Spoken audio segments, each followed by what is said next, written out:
Βρισκόμεθα, αγαπητοί μου, στο 20ο κεφάλαιο της Αποκαλύψεως, στο σημείο εκείνο που βλέπει θρόνον ο Ιερός Ευαγγελιστής, από προσώπου του οποίου καθημένου έφυγε ο ουρανός και η γη.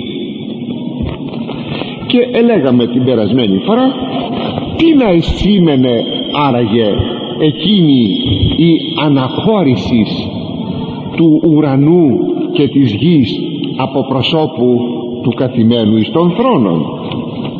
Λέγει συγκεκριμένα ο Ιερός Ευαγγελιστής: «Και είδον θρόνων μέγαν λευκών και των καθήμενων επ' αυτού, ου από προσώπου έφυγεν η γη και ο ουρανός, και τόπος ούχε βρέθη αυτής».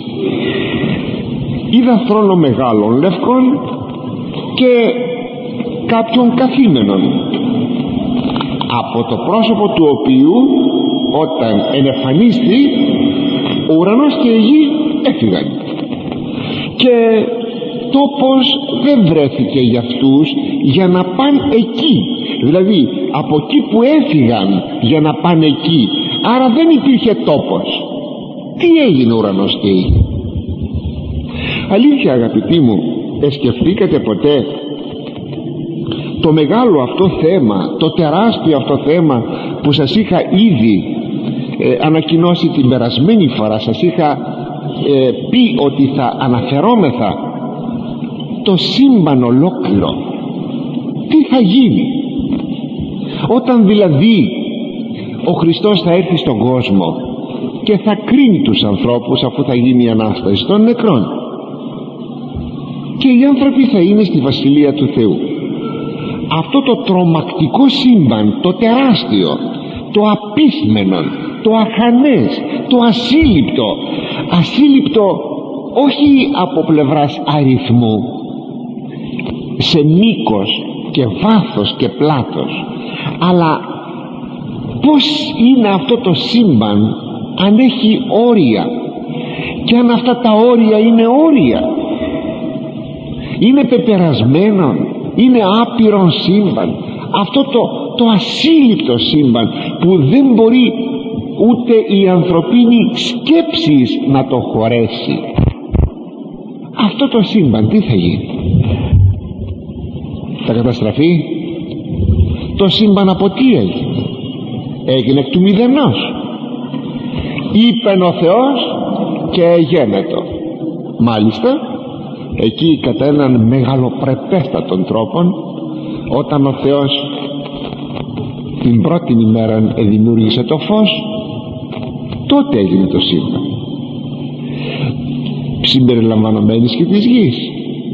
Βέβαια κατά τη συνήθεια του ιερού συγγραφέως του βιβλίου της Γενέσεως, του Μωυσέως, πάντοτε στον πρώτον στίχον του πρώτου κεφαλαίου του βιβλίου που γράφει, ή στους πρώτους στίχους, αν δεν είναι ο πρώτος, εμπροκειμένο είναι ο πρώτος, έχει ένα προήμιο, μία εισαγωγή, ας το πούμε μία επικεφαλίδα, που εκεί λέγει τι θα εκθέσει παρακάτω. Κατά τη συνήθειά του λοιπόν, εις των πρώτων στίχων του πρώτου κεφαλαίου του βιβλίου της Γενέσεως, μας λέγει εν περιλήψει ολόκληρη τη δημιουργία. Εν αρχή επίησε ο Θεός των ουρανών και την γη, που εδώ βλέπουμε ότι ο Θεός είναι ο δημιουργός του ουρανού και της γης, μα και του χρόνου, διότι θεμελιώνει των χώρων, των ουρανών και την γη, θεμελιώνει και των χρόνων με το να πει εν αρχή, ο οποίος χρόνος δεν προϋπήρχε της δημιουργίας, διότι δεν ήταν δυνατόν και να κατανοηθεί ο χρόνος χωρίς τη δημιουργία. Δεν κατανοείται ο χρόνος χωρίς των χώρων, αλλά δεν κατανοείται και ο χώρος χωρίς τον χρόνο. Είναι δύο πράγματα τα οποία συνυπάρχουν, όπως μπορούμε να μιλάμε για ένα ύφασμα, όταν δεχθούμε ότι αυτό είναι υφασμένο από κλωστές κάθετες και οριζόντιες. Δεν είναι δυνατόν να έχουμε ύφασμα, κλωστές ναι, ύφασμα όχι, εάν δεν έχουμε τις κάθετες και τις οριζόντιες ίνες, κλωστές. Έτσι και εδώ ο χρόνος και ο χώρος συμπλέκονται, είναι δύο πράγματα αδιάσπαστα. Αυτά τα λέγει ο Μωυσής στον πρώτο στίχο για να μας πει ότι είναι ο δημιουργός του παντός. Και ευθύς μετά: και είπε ο Θεός, γεννηθεί το φως, και έγινε το φως. Και έγινε η πρώτη δημιουργική ημέρα. Το φως είναι εκείνο από το οποίο προήλθε το γνωστό μας σύμπαν. Αυτό το ακατανόητο μέχρι πριν ελάχιστα χρόνια από μας, λίγα χρόνια, ελάχιστα, ακατανόητο ότι θα ήταν δυνατόν ποτέ το σύμπαν να γίνει από το φως, και ότι ο Μωυσής εδώ το γράφει έτσι. Αυτό κατανοήθη σήμερα, αγαπητοί μου, με τα τελευταία δεδομένα της επιστήμης, ότι το φως είναι ενέργεια και εκ της ενεργείας προέρχεται η ύλη, διότι ενέργεια και ύλη είναι δύο πράγματα, δύο μορφές του ιδίου ενός και του ιδίου πράγματος. Πώς να το ονομάσουμε τώρα αυτό το πράγμα? Άλλοτε μας εμφανίζεται ως ενέργεια και άλλοτε μας εμφανίζεται ως ύλη. Πώς να το ονομάσουμε αυτό το πράγμα? Θα το ονομάσουμε υλικών? Αν θα το ονομάζα υλικό, τη λέξη αυτή θα την έβαζα εντός εισαγωγικών, γιατί δεν εννοώ το υλικό, την ύλη, αλλά εννοώ κάτι το οποίο περιέχει και την ύλη και την ενέργεια. Ποιο έγινε πρώτο, η ύλη ή η ενέργεια? Λοιπόν, η επιστήμη μας είπε μόλις τον αιώνα μας ότι έγινε πρώτα η ενέργεια, και επειδή έχουμε πολλές μορφές ενεργείας, η αρίστη είναι το φως, η κατωτάτη είναι η θερμότης. Συνεπώς έγινε εκ της αρίστης ποιότητος ενεργείας η ύλη, δηλαδή ενεφανίστη η ύλη από το φως, αφού μπορούμε να περνάμε από την ενέργεια στην ύλη και από την ύλη στην ενέργεια. Συνεπώς πρώτα έγινε το φως. Τι δόξα εις τον Θεό! Αγαπητοί μου, δεν ξέρω αν σας το έχω ξαναπεί, το έχω πει όμως στο κατηχητικό σχολείο, μόνο αυτόν τον στίχο εάν εγνώριζα από την Αγία Γραφή θα επίστευα εις τον Θεό, μόνο αυτόν τον στίχο, και θα ήμουν σε θέση να δοξάζω μέρα νύχτα τον Θεό, ότι ο Θεός έκανε το σύμπαν ξεκινώντας με το φως, μεγαλειώδες, και αποτελεί, γιατί το φως είναι ενέργεια υλική, το λέμε στη γλώσσα μας, ενέργεια, σας το είπα το σύνορα, αλλά ο Θεός δημιουργεί δια των ενεργειών του το σύμπαν. Δεν δημιουργεί η ουσία του Θεού το σύμπαν, αλλά οι ενέργειες του Θεού είναι εκείνες που δημιουργούν το σύμπαν. Εκείνο το είπε που εκφράζει βέβαια τον Θεό λόγον, αλλά ο Θεός λόγος δημιουργεί δια των ενεργειών του. Αυτό διδάσκει η Εκκλησία μας. Αλλά τότε, αν το πρώτο πράγμα που κάνει ο Θεός είναι το φως, τότε ανακλά του ότι ο Θεός στις ενέργειές του είναι φως, και θα λέγαμε ότι τότε το σύμπαν είναι εικόνα των ενεργειών του Θεού. Μεγαλειώδες και αυτό, εικόνα. Ο Θεός, λέγει ο Ευαγγελιστής Ιωάννης, φως εστί, αλλά αυτό το φως που λέγει ο Ευαγγελιστής Ιωάννης για το Θεό είναι το άκτιστον φως, η άκτιστος ενέργεια, ανάκλασης, προβολή, εξωτερική προβολή, να χρησιμοποιήσω θεολογικών όρων, αυτής της ακτίστου ενεργείας του Θεού, του φωτός, του ακτίστου φωτός, που είναι η Θεία Δόξα, το θαβόριον φως. Να σας το κάνω πιο σαφές, είναι τούτο το υλικόν φως, το είπα υλικόν, τούτο το φως, το κτιστόν φως, το οποίο ανακλάει εκείνο το φως, και εκ του οποίου φωτός, υλικού, κτιστή ενέργεια, είναι ολόκληρο το κτιστό σύμπαν, και είναι μεγαλειώδης. Και αυτά γράφτηκαν, παρακαλώ, 3.500 χρόνια από σήμερα, το 1500 π.Χ. Ελάτε να μου πείτε ότι είχε τις επιστημονικές γνώσεις της εποχής μας ο Μωυσής.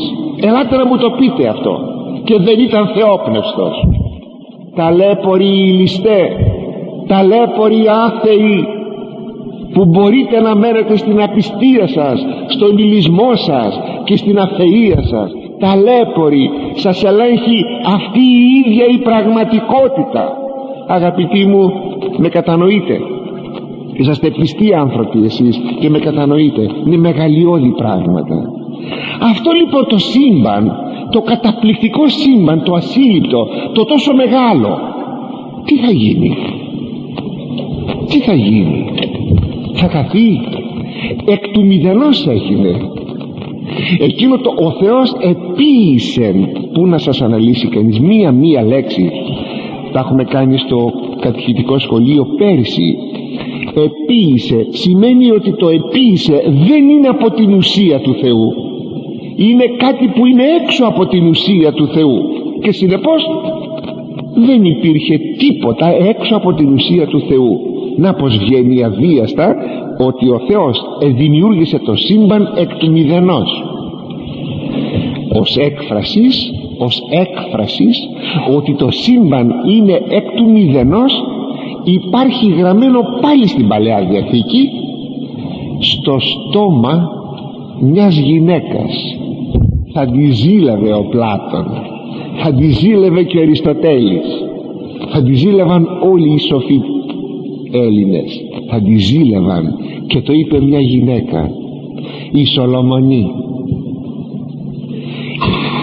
η μάνα των 7 Μακαβαίων, που λέει σε ένα της παιδί, παιδί μου πρόσεξε, δεν θα προδώσεις την πίστη σου το Θεό μας, μη ξεχνάς ότι ο Θεός εκ του μη όντως εις το είναι τα πάντα εδημιούργησε. Εκ του μη όντως θα πει εκ του μηδενός, από το μηδέν τα πάντα εδημιούργησε. Αυτή τη διατύπωση θα τη ζήλευαν, σας είπα, οι φιλόσοφοι. Όχι, δεν έφτασαν στη διατύπωση οι φιλόσοφοι, ούτε καν στην ιδέα του πράγματος. Ο Αριστοτέλης έλεγε εκ του μηδενός μηδέν. Είναι δόγμα πίστεως και ανήκει στην Αγία Γραφή, και συνεπώς είναι αποκάλυψη ότι ο κόσμος έγινε εκ του μηδενός, και δεν έχει ο κόσμος, η ουσία του κόσμου, μετοχή στην ουσία του Θεού. Δεν έχει μετοχή. Η ουσία του Θεού είναι άλλο πράγμα. Αναφής, αψηλάφητη η ουσία του Θεού, ακατανόητη η ουσία του Θεού. Κατανοείται ο Θεός, όχι η ουσία του, ο Θεός δια των ενεργειών του, και οι ενέργειες του ήδη ανακλούν τον Θεό μέσα στα κτίσματά του. Η σοφία, η ενέργεια της σοφίας, η ενέργεια της δυνάμεως, η ενέργεια της αγαθότητος, η ενέργεια της αγάπης κλπ. Ανακλώνται μέσα στην κτήση, και δι' αυτών των ενεργειών γνωρίζουμε τον Θεό. Το λέγει στο πρώτο κεφάλαιο προς Ρωμαίους ο Απόστολος Παύλος. Δεν εγνώρισαν παρά ταύτα οι άνθρωποι τον Θεόν δια της κτήσεως, και αντί όφυλαν να τον γνωρίσουν, ελάτρευσαν την κτήσιν παρά τον κτήσαντα. Έπαθα σύγχυση. Γιατί έπαθα σύγχυση οι άνθρωποι? Εσκοτίστη το μυαλό τους μετά την πτώση των πρωτοπλάστων. Βαρία σύγχυση αυτή, βαρυτάτη σύγχυση. Λοιπόν, αυτό το σύμπαν, αγαπητοί μου, το θαυμάσιο αυτό σύμπαν, τι θα γίνει? Θα ξαναγυρίσει στο μηδέν, και τότε γιατί να δημιουργηθεί? Μας λέγει η Αγία Γραφή σε πολλά σημεία στην Παλαιά Διαθήκη, στους προφήτες, ό,τι εγώ κάνω, θα σας το διαβάσω και λίγο πιο κάτω, αυτό μένει και τίποτα δεν γυρίζει στο μηδέν. Δεν γυρίζει στο μηδέν ούτε ένα άτομο της ύλης. Τότε θαυμάσια. Λέγει ο Αρέθας, η φυγή του ουρανού και της γης ουτοπικήν σημαίνει μετανάστευση, πούγαρ και χωρίσουσιν, αλλά φυγήν την από της φθοράς εις αυθαρσίαν μετάστασιν και την εσχάτην του Κυρίου παρουσίαν, καθήν το θνητόν ημών τούτο σώμα ενδύεται αυθαρσίαν και ανακαινιστήσεται το πρόσωπον της γης.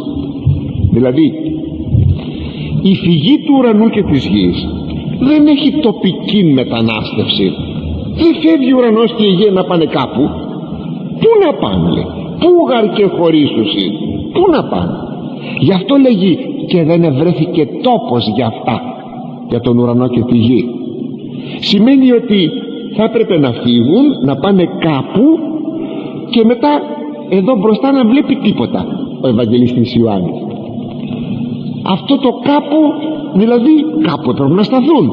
Δεν υπάρχει τίποτα κάπου, άλλος χώρος, άλλος τόπος, δεν υπάρχει.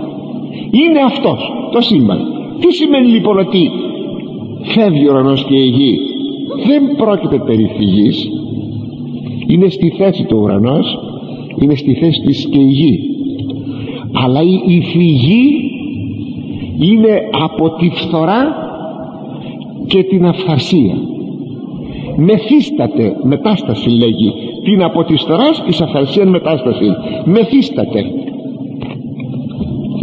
Δεν κουνάει από τη θέση το σήμαν, περνάει επί τόπου από τη φθορά στην αυθαρσία.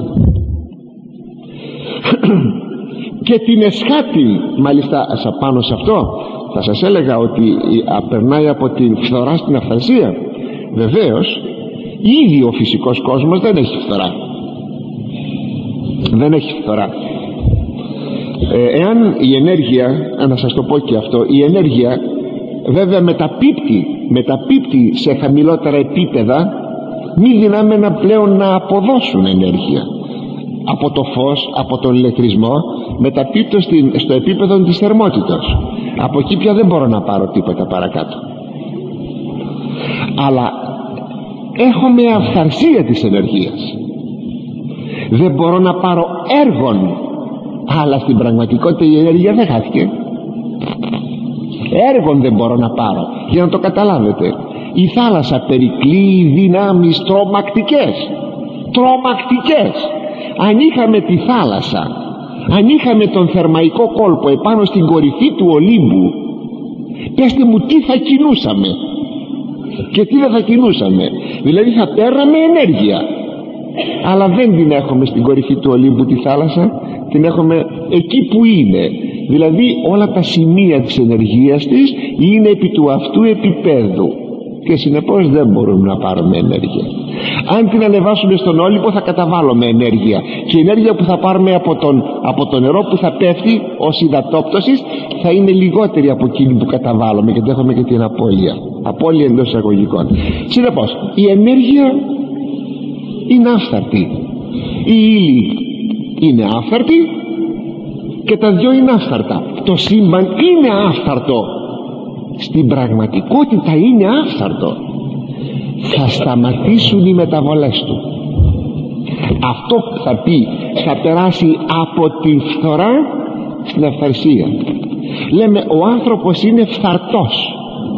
Τι θα πει φθαρτός? Άλλο φθαρτότης και άλλο θνητότης. Ο άνθρωπος είναι και τα δυο, είναι και φθαρτός, είναι και θνητός. Φθαρτός θα πει ότι έχει μεταβολές. Ήμουνα νήπιο, έγινα παιδάκι, έγινα άνδρας, έγινα γέρον. Αυτό λέγεται φθορά, δηλαδή μεταβολές. Παραμένω ο ίδιος, αλλά είχα μεταβολές. Ακόμη είμαι υγιής, ήμουν χθες υγιής, σήμερα είμαι άρρωστος. Αυτό είναι μια μεταβολή. Προηγουμένως ήμουν χορτάτος, τώρα πεινώ. Είναι μια μεταβολή. Προηγουμένως δεν νίσταζα, τώρα νιστάζω. Αυτό είναι μια μεταβολή. Αυτές οι μεταβολές θα σταματήσουν. Δεν θα υπάρχουν μεταβολές στο σύμπαν, όπως δεν θα υπάρχουν και στα καινούργια σώματά μας που θα πούμε πιο κάτω. Συνεπώς, όταν λέμε αυθαρσία του σύμπαντος, η αυθαρσία είναι κατατεθειμένη, αλλά δεν θα έχουμε τις μεταβολές. Όσο για τη θνητότητα, στο σύμπαν δεν μπορούμε να μιλάμε για θνητότητα, γιατί δεν γυρίζει το σύμπαν στο μηδέν. Η θνητότητα στον άνθρωπο είναι απλώς ο χωρισμός της ψυχής από το σώμα. Αυτό λέγεται θνητότητα. Θα το δούμε όμως μετά όταν θα μιλήσουμε για τον άνθρωπο. Ωστόσο το σύμπαν θα πάψει να έχει τις μεταβολές του, και όχι μόνο αυτό, αλλά και θα δοξαστεί. Θα δοξαστεί το σύμπαν, και δοξαζόμενο θα γίνει η βασιλεία του Θεού. Κοιτάξτε εδώ το αυτό στην Αγία Γραφή. Θα σας διαβάσω πολλά χωρία από την Αγία Γραφή για να το κατοχυρώσουμε αυτό, να το δείτε, να το καταλάβουμε. Το σύμπαν θα δοξαστεί.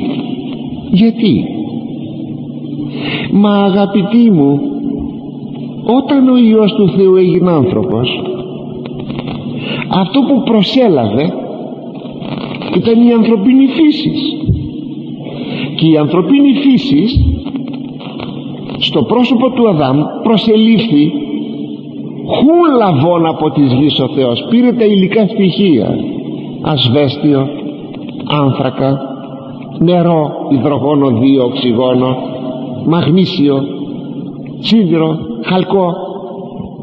Πήρε από όλα αυτά τα υλικά, μαγνήσιο, όλα αυτά τα υλικά, και έκανε ο Θεός τον άνθρωπο. Μα αυτό το σώμα του Χριστού ήταν δοξασμένο, και τη δόξα του αυτή οι μαθητές του την είδαν στο Θαβόρ. Στην πραγματικότητα τι ήταν δοξασμένο? Εδόθηκε η μαγιά, ή μάλλον η μαγιά. Το σώμα του Χριστού είναι η μαγιά που θα ζυμώσει όλο το φύραμα, και όλο το φύραμα είναι το σύμπαν. Εφόσον λοιπόν το σώμα του Χριστού, που είναι παρμένο από τη γη με το σχήμα που σας είπα, εδοξάστη, αυτό το σώμα του Χριστού θα δοξάσει ολόκληρο το σύμπαν, και ολόκληρο το σύμπαν θα είναι δοξασμένο. Δεν θα είναι πια μόνη η ενέργεια που λέγεται φως, κτιστόν φως, αλλά θα είναι και η άκτιστος ενέργεια του φωτός.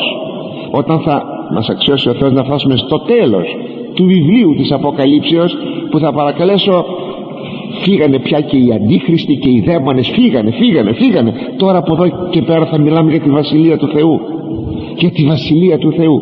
Δεν είδα, λέγει, πουθενά ούτε τον ήλιο ούτε το φεγγάρι, και δεν υπήρχε λόγος να υπάρχει ήλιος, λέει ο Ευαγγελιστής Ιωάννης. Αυτό το πρόσωπο του Χριστού φωτίζει την πόλη, δηλαδή το σύμπαν, την εκκλησία, γιατί όλο το σύμπαν θα γίνει εκκλησία.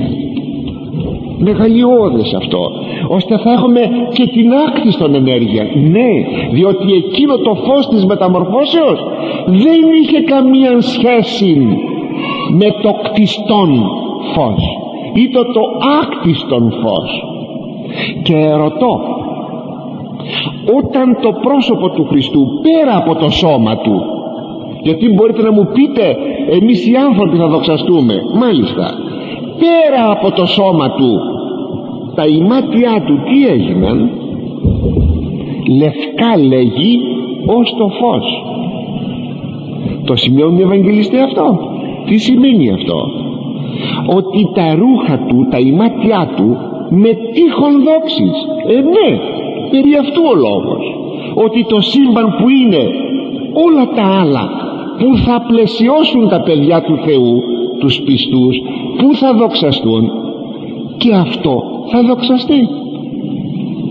Πώς θα ήταν δυνατόν ποτέ δοξασμένοι άνθρωποι, φωτισμένοι από την άκτιστη ενέργεια του Θεού, να κατοικούν σε έναν παλαιωμένο κόσμο, σε έναν κόσμο σκοτεινών, σε έναν κόσμο που δεν έχει καμία σχέση πια με τα παιδιά του Θεού που είναι καινούρια στη φύση τους, ξεκαινουργώθηκαν. Πώς είναι δυνατόν ποτέ? Τα ημάτια του Χριστού είναι εκείνο που έρχεται να μας πει ότι το σύμπαν θα γίνει καινούριο, και αυτό επαναλαμβάνεται και στους Αγίους. Όταν το πρόσωπο του Αγίου Σεραφείμ του Σάροφ έλαμψε στα μάτια του μαθητού του Μοτοβίλοφ, παίρνουν αυτή τη σύγχρονη μορφή που είναι και πολύ γνωστή, τότε και το χιόνι έλαμψε. Γιατί έλαμψε το χιόνι? Γιατί και η κτήση θα γίνει καινούρια. Γι' αυτό έλαμψε και το χιόνι. Αλλά παρασύρθηκα. Ας ξαναγυρίσουμε στο κείμενο. Από προσώπου, λέγει, του καθημένου έφυγε ο ουρανός και η γη. Εδώ εκφράζει αυτή η φράση ότι το πρόσωπο του Χριστού θα είναι τόσο φοβερό, και φοβερό θα πει θα προκαλεί φόβον, ώστε από προσώπου του Χριστού κριτού η δημιουργία φεύγει και μεθύσταται. Αλλά και δεύτερον, εδώ όταν μας το λέγει ο Ευαγγελιστής Ιωάννης ότι φεύγει ο ουρανός και η γη, θα μας πει λίγο πιο κάτω, ευθύς παρακάτω, στο πιο κάτω κεφάλαιο, στο 21, από τον πρώτο στίχο, και είδα καινούριο ουρανό και καινούρια γη. Άρα λοιπόν εδώ μας προπαρασκευάζει με τη φυγή και την ανακαίνιση. Δηλαδή φυγή, είπαμε τι θα πει, αυτό το ίδιο το σύμπαν γίνεται καινούριο.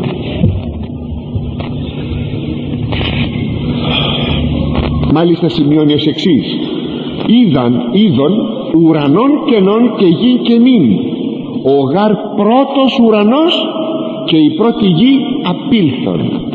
Σας είπα όμως, δεν απέρχονται, αλλά απήλθε το σχήμα. Μας το λέγει αυτό ο Απόστολος Παύλος ως εξής: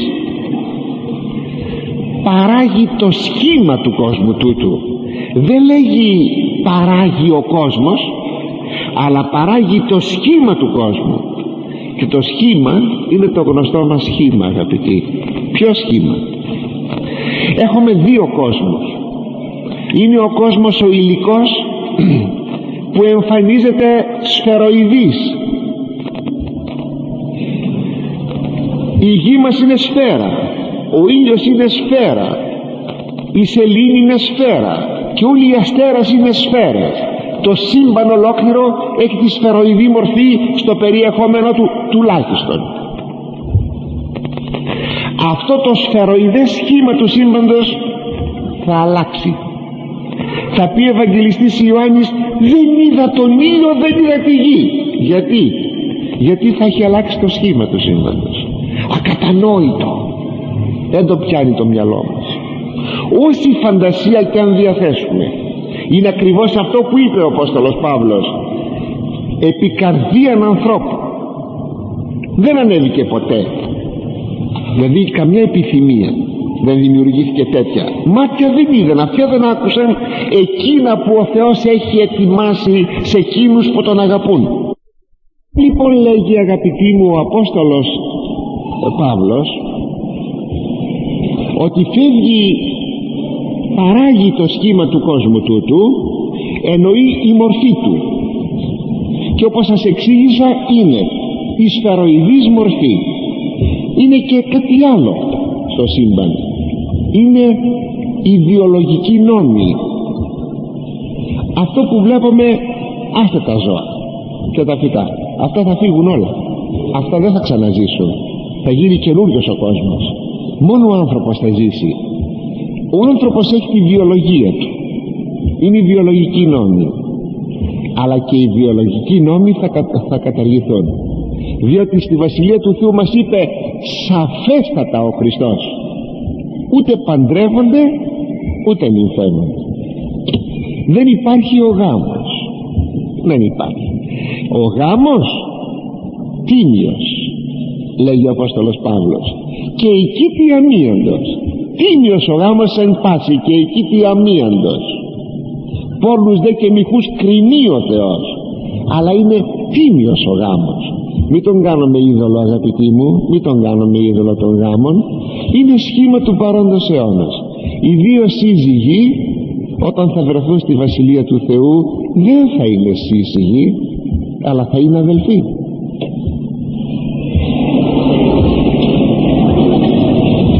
Πείτε μέσα να ανοίξουν από εκεί.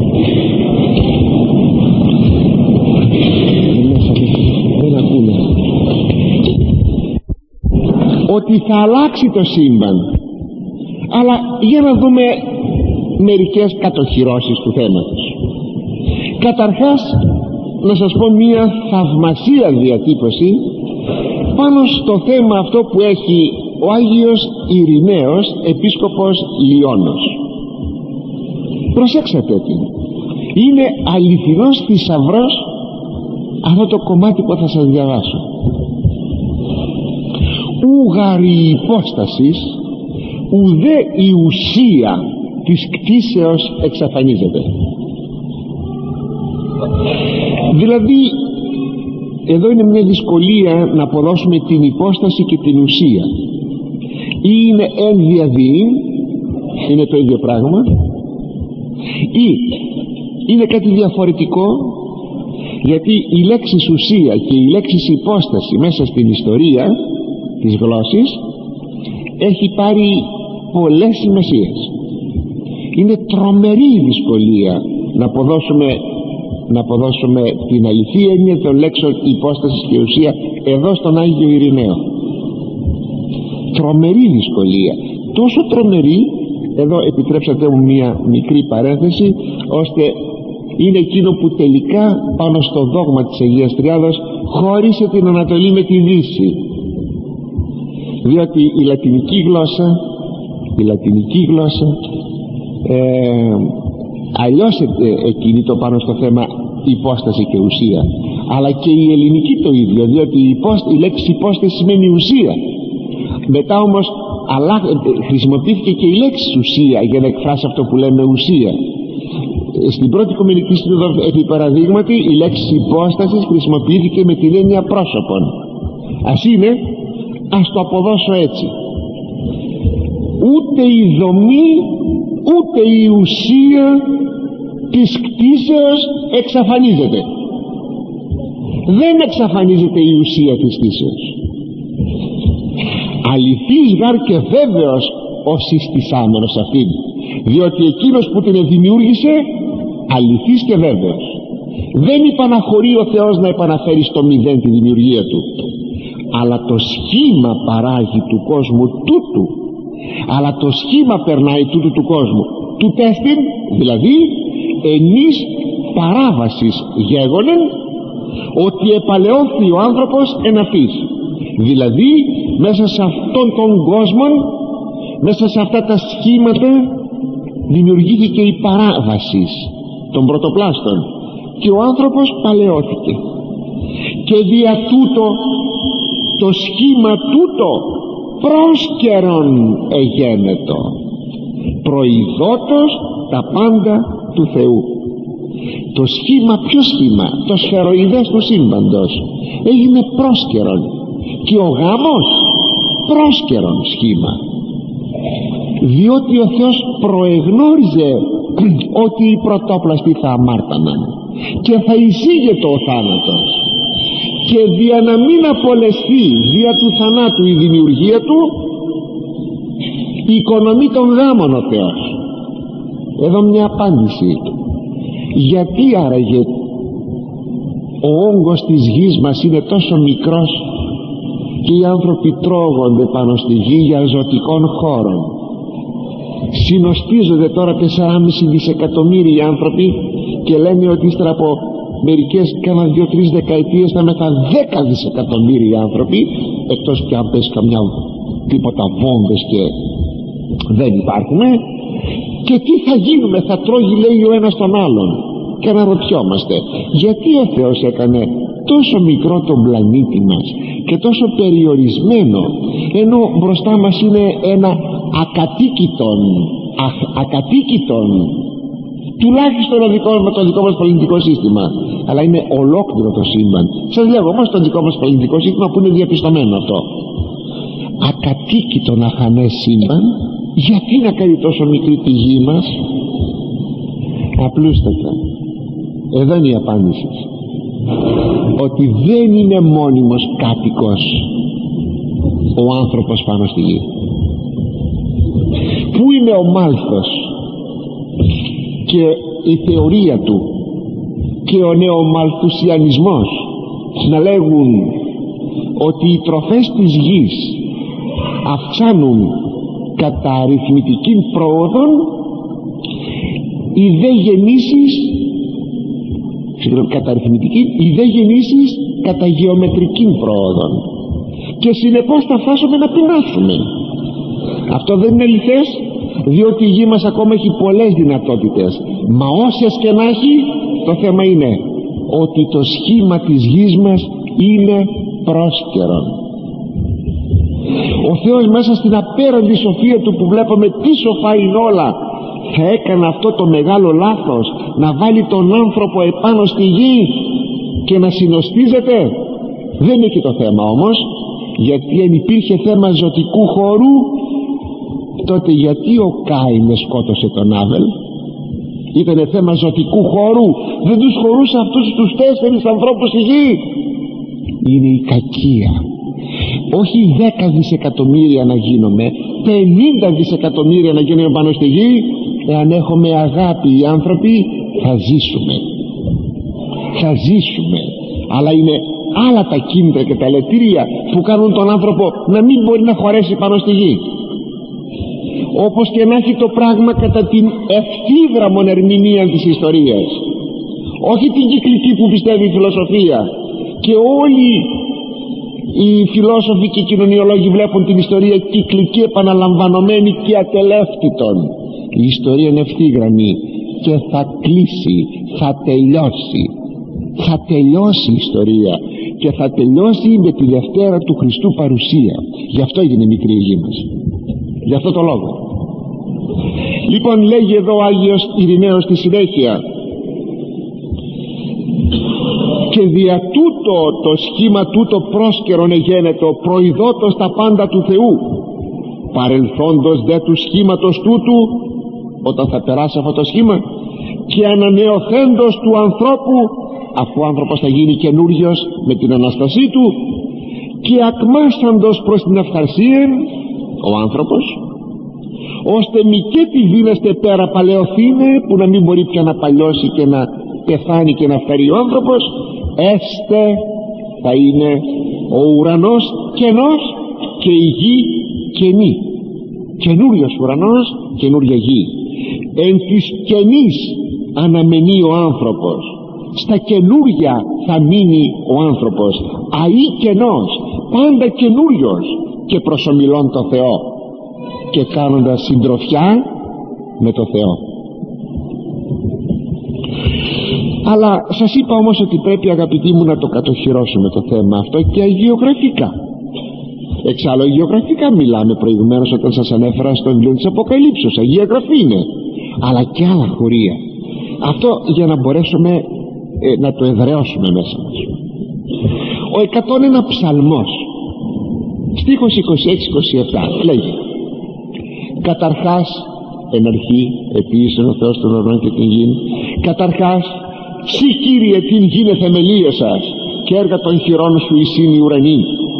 Αυτοί απολούνται, δηλαδή μπορούν να χαθούν γιατί είναι κτίσματα, και μπορούν να χαθούν γιατί εκ του μηδενός προέρχονται. Απλώς έχουν τη δυνατότητα να επιστρέψουν στο μηδέν. Συ είναι διαμένεις, συ όμως δεν είσαι εκ του μηδενός, εσύ είσαι η αιωνία ουσία, συ δεν μπορείς να γυρίσεις στο μηδέν, μόνο τα κτίσματά σου μπορούν να γυρίσουν στο μηδέν. Παρά τα αυτά και πάντες οι ουρανοί ως ημάτιον παλαιοθήσονται, θα παλιώσουν σαν τα ρούχα, και ως υπερηβόλαιον ελήξεις αυτούς και αλλαγήσονται, και σαν το παλτό που το πάμε στο ράφτη. Το κάναμε κάποτε αυτό όταν είχαμε λίγα ρούχα, τώρα δεν έχουμε πια λίγα, έχουμε πολλά. Τον καιρό που είχαμε λίγα πηγαίναμε το παλτό μας στο ράφτη και μας το, ή το κουστούμι μας, και μας το γύριζε μέσα έξω, και ήταν πάλι καινούριο. Περνούσαμε πάλι καμιά 15 χρόνια. Περάσαμε 15 με τη μία νόψη και άλλα 15 με την άλλη νόψη. Τόσα περνούσαμε. 1-2 κουστούμια στη ζωή μας γινόντουσαν, σε όλη μας τη ζωή. Οι παλαιοί θα με δικαιώσουν. Αλλά αγαπητοί μου, εδώ λέγει και ως υπερηβόλαιον τους ουρανούς σαν το παλτό, ελήξεις αυτούς και αλλαγήσονται. Αυτό το ελήξεις είναι μια λέξη. Πως θα γίνει αυτό είναι μυστήριο και ακατανόητο. Η λέξη είναι θα τους γυρίσεις μέσα έξω, θα τους ξετυλίξεις. Πως θα γίνει αυτό? Μυστήριο. Και αλλαγήσονται, θα αλλάχθουν και θα γίνουν καινούργιοι. Ψαλμός 103,30. Εξαποστελείς το πνεύμα σου, το Άγιο σου πνεύμα, διότι το Άγιο Πνεύμα θα κάνει τη δουλειά αυτή όλη, ο Χριστός δια του Αγίου Πνεύματος, ή καλύτερα ο Πατήρ δια του Ιού εν Αγίο Πνεύματι. Αυτή είναι η σωστή διατύπωση. Εξαποστελείς το πνεύμα σου και κτιστήσονται και ανακαινιείς το πρόσωπο της γης, θα το κάνεις καινούριο το πρόσωπο της γης. Ισαΐας 66,22. Ον τρόπον γάρ ο ουρανός κενός και η γη κενή. Α εγώ ποιώ μένει ενώπιον εμού, λέγει Κύριος. Με τον τρόπο που ο ουρανός είναι καινούριος, με τον ίδιο τρόπο θα είναι και η γη καινούρια. Ακούστε αυτή τη βαρισίμαντη φράση. Εκείνα που εγώ δημιουργώ μπροστά μου μένουν. Δεν μπορεί τίποτα να γυρίσει στο μηδέν. Κάνετε οι άνθρωποι παρακαλώ κάτι που να γυρίσει στο μηδέν. Ούτε οι δαίμονες, ούτε οι άγγελοι, ούτε οι άνθρωποι δίνονται να επιστρέψουν ένα άτομο της ύλης, ένα ηλεκτρόνιον, ένα υπατομικών στοιχείων. Δεν μπορούν να το κάνουν μηδέν. Δεν γίνεται. Ότι εγώ φτιάχνω, λέγει ο Θεός, αυτό μένει μπροστά μου. Γιατί? Διότι θέλει ο Θεός ό,τι φτιάχνει να μένει. Ματθαίος 24:35, Καινή Διαθήκη τώρα. Ο Χριστός είπε, ο ουρανός και η γη παρελεύσονται, θα περάσουν. Ώστε θα περάσουν. Είδε λόγοι μου μη παρέλθωση, εκείνα που είπα δεν θα περάσουν. Το σχήμα των ουρανών και του ουρανού και της γης θα περάσει. Αυτά που είπα και ό,τι είπα, ότι θα ξανάρθω και θα κάνω το σύμπαν καινούριο, αυτό δεν θα περάσει. Δηλαδή δεν θα παρέλθει, δεν θα διαψευστώ. Β' Πέτρος 3,10. Καινούς δε ουρανούς και γην καινή, κατά το επάγγελμα αυτού προσδοκόμεν εν εις δικαιοσύνη κατοικεί. Καινούριους ουρανούς και καινούργια γη, κατά την υπόσχεση του Χριστού. Αυτό είναι επάγγελμα, επαγγέλλομαι, υπόσχομαι. Κατά την επαγγελία, κατά την υπόσχεση του Χριστού περιμένουμε, εις τους οποίους ουρανούς και γη κατοικεί πια η δικαιοσύνη. Ώστε λοιπόν το είπε ο Χριστός κατά το επάγγελμα αυτού. Μάλιστα, τι είπε ο Χριστός? Ο ουρανός και η γη θα περάσουν, τα λόγια μου δεν θα περάσουν. Έχουν την δυνατότητα να περάσει ο ουρανός και η γη, τα λόγια μου όμως είναι θεμέλιο. Και συνεπώς θα αλλάχτεί το σύμπαν, θα γίνει καινούριο. Εκείνο όμως που λέγει το θαυμάσιο Απόστολος Παύλος, Ρωμαίους 8,19-22, ακούσατε το: η γάρα αποκαραδοκία της κτήσεως την αποκάλυψη των ιών του Θεού απεκδέχεται. Αποκαραδοκία θα πει σφοδρή επιθυμία, διότι η σφοδρή επιθυμία της κτήσεως περιμένει την αποκάλυψη των ιών του Θεού. Ποια αποκάλυψη? Οι ιοί του Θεού, οι πιστοί που θα δοξαστούν, θα πάρουν τα καινούργια του σώματα, τα ένδοξα από την Ανάσταση, και θα είναι δοξασμένα. Αυτό λέει περιμένει η κτήση. Πότε θα έρθει η ώρα? Και τη βάζει μάλιστα, την προσωποποιεί την κτήση και την παρουσιάζει ότι αποκαραδοκεί, δηλαδή σφοδρά επιθυμεί. Εξηγεί: τη γάρ ματαιότητη η κτήσης υπετάγει, ούχε κούσα, αλλά δια τον υποτάξαντα. Υπετάγει η κτήσης στην ματαιότητα, είδατε, ετελπίδη, με την ελπίδα ότι και αυτή η κτήσης ελευθερωθήσετε από της δουλείας της φθοράς εις την ελευθερία της δόξης των τέκνων του Θεού.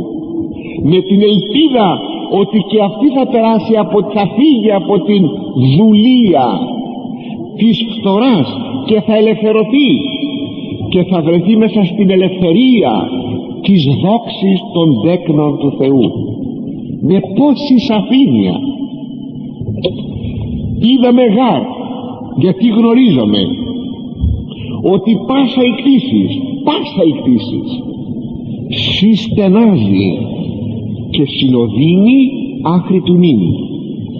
Στενάζει μαζί μας, γιατί και εμείς φθυρώμεθα και εκείνη φθύρεται. Σας είπα τι θα πει φθορά, μεταβολές.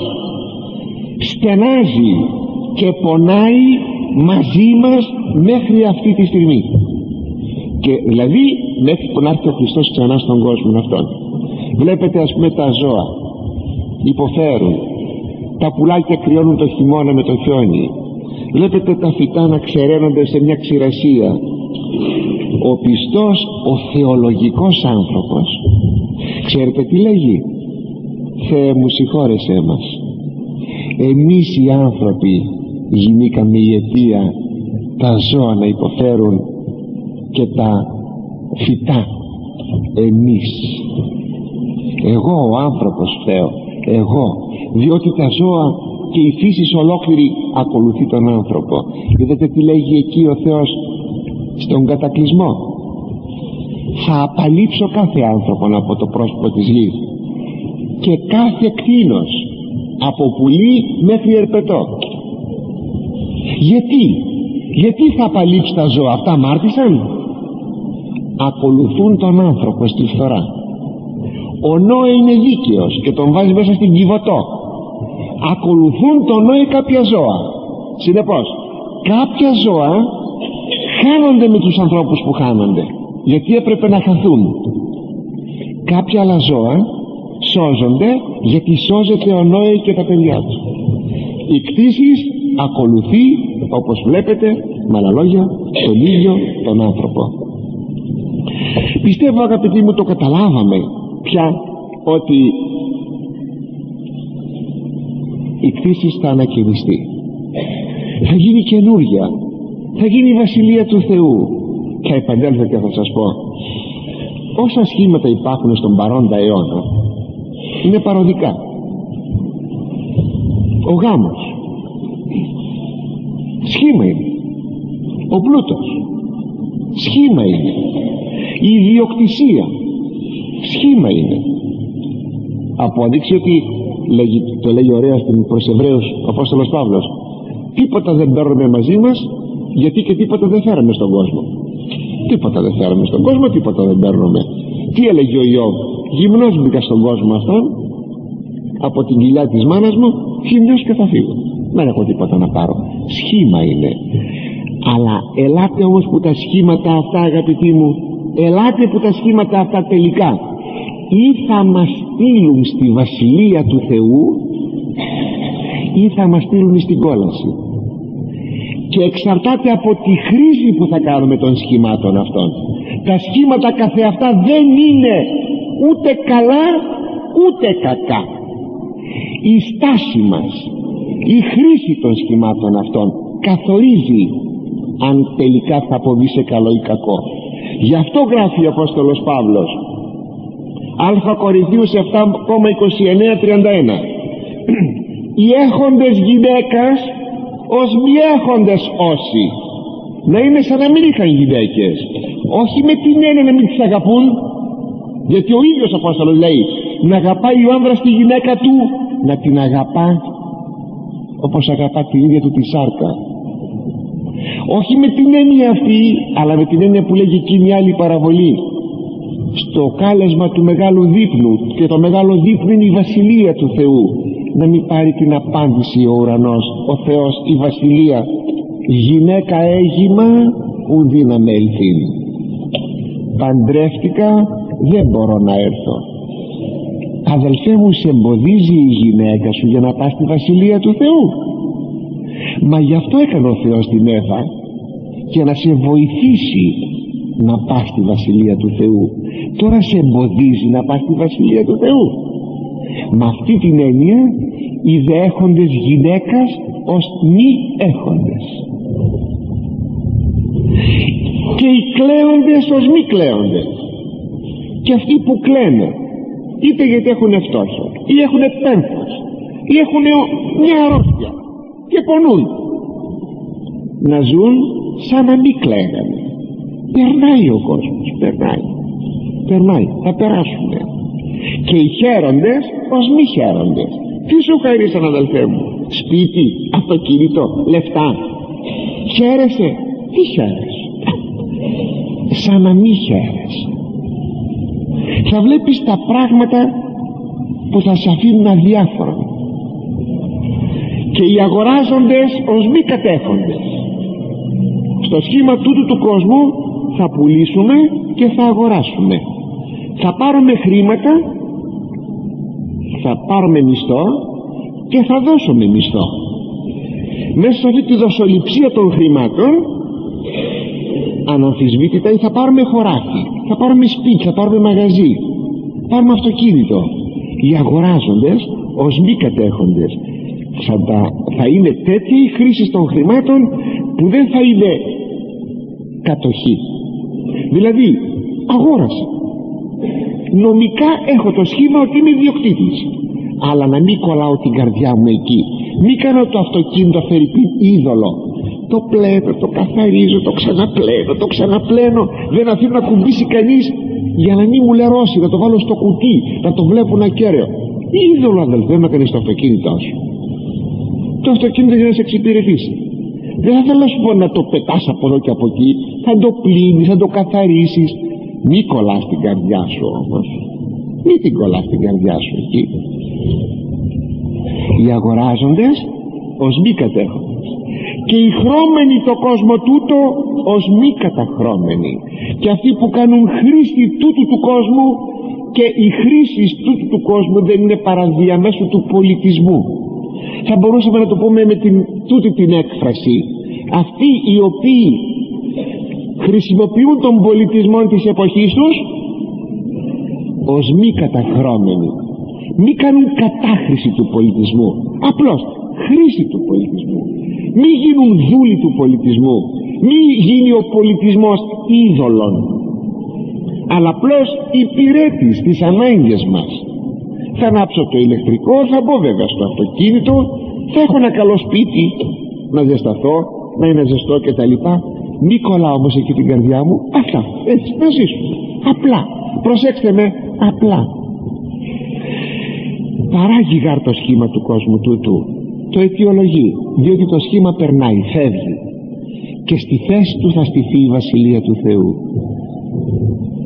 Αλλά αγαπητοί, η στάση που θα πάρουμε, το επαναλαμβάνω, απέναντι στα υλικά πράγματα, απέναντι στον πολιτισμό, απέναντι στη ζωή, απέναντι στα σχήματα του κόσμου τούτου, αυτό θα μου δώσει τελικά ή τη σωτηρία ή την καταδίκη. Βασισμένη λοιπόν επάνω σε αυτή την τεραστία αλήθεια που μας απεκαλύφθη ότι το σύμπαν θα γίνει καινούριο, έτσι ας ζούμε απλά, χαρούμενα και ευτυχισμένα.